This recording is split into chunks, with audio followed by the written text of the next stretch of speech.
ராமாயணத்துல சீதை அசோகவனத்துல சிறைப்படுத்திருக்காங்க. எப்பொழுதுமே ராமரின் நினைவோடையே இருக்காங்க. இப்ப சீதைக்கு துணையாக ஆதரவாக விபீஷணனுடைய மகள் திரிசடை கூட இருக்காங்க. 2 பேரும் ஒரு காட்சியை பார்க்குறாங்க. ஒரு வண்டு புழுவின் மீது மண் கூடு கட்டி தினமும் அந்த வண்டு அந்த மண் கூட்டை சுற்றி சுற்றி சுற்றி சுற்றி வருகிறது. ஒரு கட்டத்தில் அந்த புழு உள்ளிருந்து அந்த மண் கூட்டை உடைத்து இன்னொரு வண்டாக உருமாறி வந்தது. இதை பார்த்துட்டு சீதை சொல்றாங்களாம், நான் எப்பொழுதுமே ராமரின் நினைவாகவே இருக்கிறேனே, ராமரை சுற்றியே என் நினைவு இருக்கிறதே, இப்படியே நான் ராமரை நினைத்து கொண்டே இருந்தால் ஒருவேளை நான் இப்படி ராமராக மாறி விடுவேனோ, எப்படி ஒரு வண்டு இன்னொரு வண்டை உருவாக்கியதோ அப்படி நானே ராமராக மாறி விடுவேனோன்னு சீதை கேட்குறாங்க. இப்போ ராமர் வந்தாருன்னா நானும் ராமராக இருந்துட்டேன்னா 2 பேரும் எப்படி ஒத்து போகணும்னு இவங்க கேட்குறாங்க.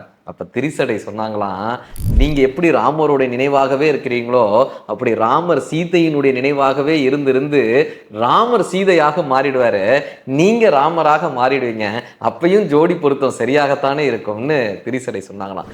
இந்த அன்பு எப்பொழுதும் கணவன் மனைவியின் நினைப்போடு இருக்கும்போது, மனைவி கணவனின் நினைவோடு இருக்கும்போது இந்த வாழ்க்கை மிக இல்லறத்தன்மையான ஒரு வாழ்க்கையாக, இன்பமான வாழ்க்கையாக இருக்கும் என்று ராமாயணம் நமக்கு கற்றுத்தருகிறது. ராஜஸ்தான்ல நடந்த சம்பவம், ஒரு கிராமத்தினர் அங்க இருக்கக்கூடிய நாரை இனங்கள்ல சாரஸ் கிரேன் அப்படின்ற ஒரு நாரைய வேட்டையாடுறாங்க. அங்க இருக்கக்கூடிய ஒரு கல்யாணத்துக்கு விருந்து வைக்கிறதுக்காக அந்த வேட்டையாடிய அந்த நாரைய அந்த கல்யாண மண்டபத்துக்கு எடுத்துட்டு போறாங்க.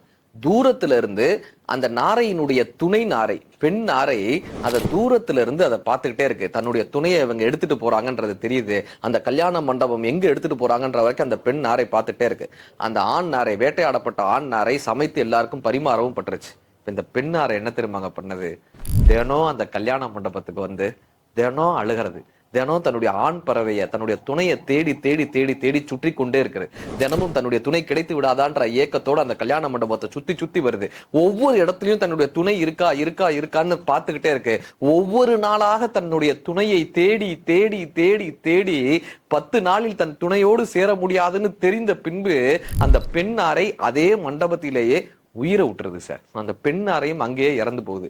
இது தெரிந்த ராஜஸ்தான் அரசாங்கம் இனிமேல் அந்த சாரஸ் கிரேன் என்கிற அந்த நாரை இனத்தை யாரும் வேட்டையாடக்கூடாது என்று சட்டம் பிறப்பித்தார்களா? ஒரு உண்மையான காதலின் மூலமாக வரலாற்றை மாற்ற முடியும் என்று நாரைகளுக்கு தெரிகிறது, நமக்கு தெரிகிறதா? சார், வாழ்க்கை துணையில சில பேர் பனை மரம் மாதிரி கொஞ்சம் உதவி செஞ்சாலே தன்னையே அர்ப்பணிச்சிடுவாங்க. சில பேர் தென்னை மரம் மாதிரி நம்ம எவ்வளவு தண்ணி ஊத்துறோமோ அதற்கேற்ற பலன் வரும். சில பேர் பாக்கு மரம் மாதிரி நீங்க என்ன செஞ்சாலும் அவங்கள திருப்தி படுத்திடவே முடியாது. ஒரு விஷயத்தை தேர்ந்தெடுக்கும் போதே நம்ம சரியான வகையில தேர்ந்தெடுக்கணும். இல்லைன்னா எது கிடைக்கிறதோ அதை ஏற்றுக்கொண்டு வாழ வேண்டும். சார், தப்பான ஒரு பஸ்ஸில் ஏறி சரியான ஊருக்கு போகவே முடியாது. இது தப்பான பஸ்ஸுன்னு தெரிஞ்சிருச்சுன்னா எவ்வளவு தூரம் சீக்கிரத்தில் இறங்குறோமோ அவ்வளவு தூரம் நல்லது. இல்லைன்னா திரும்பி வரவே முடியாது. காலுக்கு எந்த செருப்பு பொருந்துகிறதோ அந்த செருப்பை போட்டு தான் நம்ம நடக்க முடியுமே தவிர, அழகாக இருக்கிறது என்ற காரணத்திற்காக, விலை உயர்ந்ததாக இருக்கிறது என்ற காரணத்திற்காக பொருந்தாத செருப்பை போட்டு நம்மால் நடக்கவே முடியாது. தாகம் எடுத்தா தண்ணீரை தாங்க குடிக்கணும், அல்லது அந்த தாகத்தை பொறுத்து கொள்ளணும். தாகம் எடுக்கிறது என்கிற காரணத்திற்காகவும், பக்கத்தில் விஷம் இருக்கிறது என்ற காரணத்திற்காகவும் தாகத்துக்காக விஷத்தை எடுத்து நம்மால குடிக்க முடியாதுங்க. எல்லாவற்றையும் ஒருவருக்கு விளக்க நேர்ந்தால், உங்கள் வாழ்க்கை முழுவதும் விளக்கி கொண்டே இருக்க வேண்டியது இருந்தால் அந்த விளக்க வேண்டிய நபர் விஷமாக இருக்கிறார்கள் என்று அர்த்தம். ஒருவரிடம் எல்லாவற்றையும் விளக்க நேர்ந்தால் அவர்களிடமிருந்து விலக வேண்டும் என்றும் அர்த்தம். சார், இந்த உலகத்திலேயே மட்டமான விஷயம் என்ன தெரியுமா? ஒருவரை பற்றி பின்னால் புறம் பேசுவது, அவங்க முதுகுக்கு பின்னாடி பேசுறது. கலைவாணர்கிட்ட ஒருத்தர் வந்து சொல்றாரு, ஐயா நீங்க எவ்வளவு பெரிய நடிகர் தெரியுமா, ஆனா அந்த நடிகர் நேத்திக்கு வந்த நடிகனுக்கு எவ்வளவு பெரிய தலகணம் தெரியுமா, நேத்திக்கு வந்து அந்த நடிகன் எவ்வளவு திமிரா பேசுறான் தெரியுமா, நேத்திக்கு வந்து நடிகனுக்கு நடிக்கவே தெரியல தெரியுமா, அவரை பத்தி அப்படி புரணி பேசுறாரு. இப்ப கலைவாணர் கேட்டாரா, உங்க சட்டப்பையில எவ்வளவு இருக்குன்னு கேட்டிருக்காரு. இவர் சொல்லிக்கிற சட்டப்பையை பார்த்துட்டு ஒரு 5 ரூபாயும் சில்லறையும் இருக்கும். சில்லறைனா எவ்வளவு இருக்கும், அது எப்படிங்க உடனே தெரியும், எண்ணி பார்த்து தானே சொல்லணும். கலைவாணருடைய பதில், உன்னிடம் என்ன இருக்கிறது என்றே நீ எண்ணி பார்த்துதான் சொல்ல வேண்டும். ஆனால் அடுத்தவனிடம் என்ன இருக்கிறதுன்னு எண்ணி பார்க்காமலேயே பேசுறேயப்பா. ஒரு மனிதனினுடைய அசுத்தத்தை எப்படி பன்றி நாவால் சுவைக்கிறதோ அதே போல ஒருவனை பற்றி புரணி பேசுவது என்பது அவனுடைய அசுத்தத்தை நீ நாவால் சுவைக்கிறாய் என்று அர்த்தம். நம்மை பற்றி நாம் சிந்திக்கும் போது நாம் சிங்கமாக உயர்கிறோம், அடுத்தவரை பற்றி புரணி பேசும்போது பன்றியாய் தாழ்கிறோம். காமராஜர் ஐயாவை ஏன் தெரியுமா நம்ம இன்று வரை கொண்டாடி கொண்டே இருக்கிறோம். அவர் வாழ்க்கையில நடந்த ஒரு சம்பவத்தை படிச்சு கண்ணீர் வந்தது சார். எடை பார்க்கும் எந்திரம் முதலாக இந்திய நாட்டுக்கு இறக்குமதி செய்யப்படுது. எல்லா தலைவர்களும் அந்த எடை பார்க்கும் எந்திரத்தின் மீது ஏறி நின்று அதற்குள்ளர ஒரு சில்லறையை போட்ட உடனே அந்த எடை பார்க்கக்கூடிய எந்திரம் அவர்களுடைய எடையை சொல்லக்கூடிய அந்த சீட்டை வெளியே கொடுக்குது. ஒவ்வொருத்தரா ஏறி ஏறி நின்று அந்த எடை பார்க்கும் எந்திரத்தில் அந்த சில்லறையை போட்டுட்டே இருக்காங்க. ஜவஹர்லால் நேரு ஐயாலிருந்து அன்றைக்கு இருந்த கட்சி தலைவர்கள் அத்தனை பெரியோர்களும், தேச தலைவர்கள் அத்தனை பெரியோர்களும் அந்த எடை பார்க்கும் எந்திரத்தை ஆச்சரியத்தோட பார்த்து அதுல காசை போட்டு அந்த சீட்டை எடுத்துக்கிட்டே இருக்காங்க. அப்போ ஒருத்தர் காமராஜர் ஐயாட்ட வந்து கேட்கிறாரு, நீங்க ஏறி நிக்கலையா, நீங்க போய் பார்க்கலையான்னு. காமராஜர் ஐயா ஒதுங்கி ஒதுங்கி போறாரு. இப்ப ஜவஹர்லால் நேரு அவர்கள் அந்த கேட்ட நிருபரிடம் சொன்னாராம், அவரை தொந்தரவு செய்யாதீங்க. ஏன் தெரியுமா அவர் வந்து நிக்கல, அந்த எடை பார்க்கும் எந்திரத்தில் போடக்கூடிய சில்லறை கூட அவர் சட்டை பையில் இருக்காது. அந்த சில்லறையை கூட தனக்காக என்று வைத்துக் கொள்ளாத பெரும் தலைவர் இந்த காமராஜர் ஐயான்னு ஜவஹர்லால் நேரு காமராஜர் ஐயாவை பற்றி சொன்னாராம்.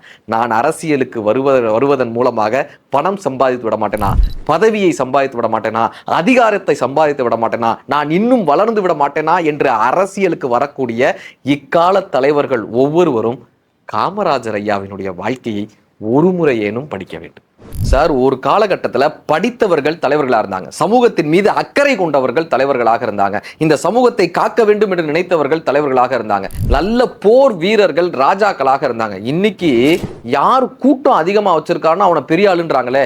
கல்யாணத்துக்கு பொண்ணு பார்க்க போனால் இன்ஸ்டாகிராமில் எவ்வளோ ஃபாலோயர்ஸ்ன்னு கேட்குறாங்களே. கூட்டம் அதிகமாக வைத்திருப்பவனை தலைவன்னு கொண்டாடிட்டு இருக்காங்களே. ஒரு சாமியார் என்ன பண்ணாரு, தான் எவ்வளோ பெரிய ஆளுன்னு காட்டுறதுக்காக, ராஜாவுக்கு தான் எவ்வளோ பெரிய ஆளுன்னு காட்டுறதுக்காக ஒரு பெரிய கூட்டத்தை காசு கொடுத்து கூட்டினார். இந்த நாடு முழுவதுமா அவர் ஒரு குதிரை மேலே ஏறி உட்காந்துக்கிட்டு என்னை எத்தனை பேர் பின்தொடர்றாங்க பாருங்க அப்படின்னு ஒரு பெரிய கூட்டத்தை இவர் குதிரை மேலே உட்காந்து அப்படி சுற்றி வந்தார், நாட்டையே சுற்றி வந்தார். ஒவ்வொருத்தனும் அவன் ஊர் வரும்போது அப்படியே கலந்துக்கிட்டான், காசை வாங்கி அப்படியே கலந்துக்கிட்டான். திரும்ப இந்த சாமியார் சுத்தி வந்து பார்த்தா ஒரே ஒருத்த மட்டும் கூட இருந்தான். எங்கப்பா மற்றவங்களான்னாங்க, அவன் அங்கங்க போயிட்டாங்க. இவர் கேட்டிருக்காரு, கடைசி வரைக்கும் நீ மட்டும் என் கூட வந்திருக்கியே, என் மேல உனக்கு அவ்வளோ பிரியமானார். அவன் சொன்ன, அதெல்லாம் ஒன்றும் இல்லை, நீ அந்த குதிரையையும் குதிரைக்கான வாடகையும் கொடுத்துட்டேன்னா நான் பாட்டு குதிரையை கூட்டு போயிருவேன், நான் அந்த குதிரைக்காரையா அப்படின்னாரான். சார், கூட்டம் கூட்டுபவன் எல்லாம் தலைவன் அல்ல. எவன் ஒருவன் அந்த கூட்டத்தை காக்கிறானோ, கூட்டத்தை சரியான முறையில் வழி நடத்துகிறானோ அவனே சிறந்த தலைவன். Leadership is not a position, it is an action. Sir, நம்ம சிகப்பா இருக்கிறவங்கள நல்ல நிறம்னு சொல்றோம்ல, நம்ம சொல்லாம என்ன தெரியுமா சொல்றோம், கருப்பா இருக்கிறவங்கள கெட்ட நிறம்னு சொல்லாம சொல்றோம் சார். ஒரு கிளாஸ்ல ஒரு சின்ன குழந்தை கதை சொல்றா, ஒரு 6ஆம் வகுப்பு படிக்கக்கூடிய பெண் குழந்தை கதை சொல்றா, பாட்டி வடை சுட்ட கதையை சொல்றா. ஒரு ஊர்ல ஒரு பாட்டி வடை சுட்டாங்களா, அதை ஒரு காக்கா எடுத்துட்டு போச்சா, மரத்து மேல உட்காந்ததா, அங்கிருந்து ஒரு நரி வந்துச்சு. இந்த நரி என்ன தெரியுமா சொல்லுச்சு, காக்கா நீ அழகா இருக்க காக்கா, உன்னுடைய குரல் அழகா இருக்கு காக்கா, உலகத்திலேயே நீதான் காக்கா ரொம்ப அழகு, ஒரு பாட்டு பாடேன்னு சொல்லுச்சு. இப்ப இந்த காக்காக்கு தெரியும் அந்த நரி பொய் தான் சொல்லுது, அந்த நரி இந்த வடைக்காகத்தான் பேசுதுன்னு அந்த காக்காக்கு கண்டிப்பா தெரியும். தெரிஞ்சும் அந்த காக்கா வாயை திறந்தது, அந்த வடை வேணுமென்றே அந்த காக்கா வடையை விட்டு கொடுத்தது, நரி எடுத்து சென்றதுன்னு அந்த பொண்ணு அந்த கதையை முடிக்கிறா. இப்ப அந்த டீச்சர் கேட்குறாங்க, ஏமா அந்த காக்கா தெரிஞ்சு வாயை திறந்ததுன்னு. அந்த பொண்ணு சொன்னாலாம், எங்க இந்த உலகத்துல எத்தனை காக்கா இருக்கும், இந்த ஊர்ல எத்தனை காக்கா இருக்கும், இந்த உலகம் தோன்றதுலேருந்து லட்சக்கணக்கான காக்காக்கள் இருந்திருக்கும்ல, கோடிக்கணக்கான காக்காக்கள் இருந்திருக்கும்ல, யாராவது ஒருவராவது ஒரு காகத்திடம் சென்று நீ இவ்வளவு அழகா இருக்கன்னு சொல்லியிருக்காங்களா? அந்த நரி சொன்னது பொய்யாவே இருக்கட்டுங்க, ஆனால் அந்த பொய்க்காக 1000 வடையை கூட விட்டு கொடுக்கலாம். நான் தான் அந்த காக்கான்னு அந்த குழந்தை அழுதுகிட்டே போச்சாங்க. ஏன்னா 2 நாளைக்கு முன்னாடி நடந்த அந்த ஆனுவல் டேல நீ கருப்பா இருக்கன்னு சொல்லி அந்த குழந்தைய ஆட விடாம பண்ணிட்டாங்க அந்த டீச்சர். நமக்கு தெரியாமல் யாரோ ஒருவரை காயப்படுத்தி கொண்டிருக்கிறோம், அதற்கு எது மருந்து என்று புரியாமலேயே நாம் தவிக்கிறோம். யாருங்க வீரன், யாருங்க ஆண்மகன், நான் பெரிய கெத்து, நான் எவ்வளவு பெரிய ஆளுன்னு சொல்றாங்களே, பெரிய மீசை வச்சுக்கிட்டு அவன் ஆண்மகனா, உடம்ப வலிமையா வச்சுக்கிட்டு ஆண்மகனா, பாடி பில்டிங் பண்ணிட்டு ஆண்மகனான்னா, ஒரு அப்பா தான் பையனை கூட்டிட்டு சினிமாவுக்கு போறாரு. அந்த சினிமால கூட்டமான பஸ்ல ஒரு பெண்ணை ஒருவன் உரசுவது போல ஒரு காட்சி வருது. இந்த பையன் தலையை குனிஞ்சுக்கிறான். உடனே அவங்க அப்பா சொல்றாரு, அந்த காட்சியை நல்லா பாரு, அந்த காட்சியை நல்லா பாரு, அந்த இடத்துல உன்னுடைய தாயோ சகோதரியோ இருந்தா நீ என்ன பண்ணுவேன்? அப்பா, அவனை உண்டு இல்லைன்னு பண்ணிருவேன்ப்பா, அவனை வெட்டி இருப்பேன்ப்பா.